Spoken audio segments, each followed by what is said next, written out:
வரலாற்றுல சில மாவீரர்களோட பெயர்கள் காலத்தால் அழியாத கல்வெட்டுகளா நிலைச்சு நிற்கும். அவங்களோட வீரம் தலைமுறை தலைமுறையா பேசப்படும். அப்படிப்பட்ட ஒரு மாபெரும் வீரனை பத்தி தான் நாம இன்னைக்கு தெரிஞ்சுக்க போறோம். அவர் பெயர் காலித் பின் வலீத்.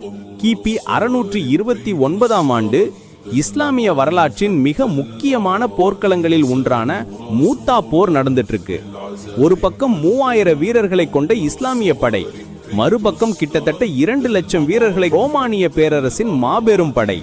படைபலத்துல மலைக்கும் மடுவுக்குமான வித்தியாசம். இஸ்லாமிய படையின் தளபதிகள் ஒவ்வொருவரா வீர மரணம் அடைய படை சிதறி போகும் நிலைமை. அந்த இக்கட்டான சூழல்ல தான் காலித் பின் வலீத் படையோட பொறுப்பை ஏத்துக்கிறாரு. அவர் களமிறங்கின விதம் எதிரிகளை நடுங்க வச்சது. அவரோட வாழ்வீச்சுல ஒரு அசாத்திய வேகம் இருந்துச்சு. எதிரி படையை அவர் ஊடுருவி தாக்கிய போது அவரோட வீரத்துக்கு முன்னாடி எதுவுமே நிக்க முடியல. அந்த போரோட தீவிரம் எந்த அளவுக்கு இருந்துச்சுன்னா, காலிதோட கையில இருந்த ஒரு வாள் இல்ல, 2 வாள் இல்ல, மொத்தம் 9 வாள்